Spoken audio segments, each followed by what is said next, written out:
زمونږ د مینې افسانه د چا نه پټه نه وه خلکو ترې غر جوړ کړو خبره دومره غټه نه وه نن هغه پیغله په غوجلو کې سپیا کې تپي چې پاسولې مور په عمر کې له کټه نه وه ټول شه ده صحیح شه السلام علیکم اول ټولو مسافرو ته د وسلام ګورې اړه جوړه ده زه غونډو ته یم چې په دې باندې دا غونډه خړوبه کړې ده مما زه ته السلام علیکم ګرانو قدرمندو زه مختار حسین خټک د ډیلی خټک نامې سره یو ځل بیا تاسو په خدمت کې حاضر شوم قدرمن دلته کې کوټلی کلن کړي ډی سره د جنازګاه چې کوملیار ده نو هغه په خشوي ده خپل مدد باندې سیمټ ور باندې چول شوی دي سیمټ ولیاره جوړه شوې ده او په دې سلسله کې د مشومان لغون دي نو هغه ریکوست وکړو چې ماما د موږ نه ویډیو کا دلته کې د لیاره څوکیداران ملور دي نو راځي چې داسې دوه درې خبرې وکړو چې دې څه یې السلام علیکم اول ټول مسافرو ته د وسلام نه پاس د لیاره جوړه شوه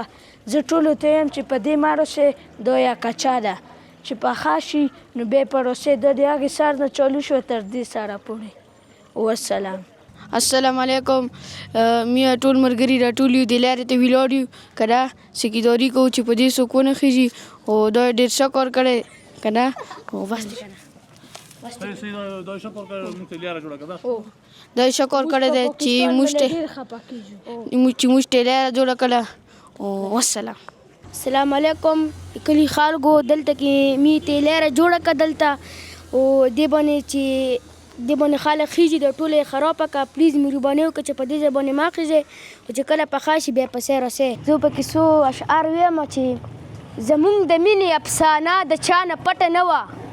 زمونږ د مینې افسانه د چا نه پټه نه وه خلکو ترې غر جوړ کړو خبره دومره غټه نه وه او ته به راتلې ورته په دې وجه مې نه بندو ګینې زما خو ستا د چم دکان کې ګټه نه وه و هغې ته پته و د پلار د دشمنۍ د انجام ګینې هغه چې په سفره کې تلا سجټه نه وه او نن هغه پیغله په غوجلو کې سپیا کې تپي چې پاسولې مور په عمر کې له کټه نه وه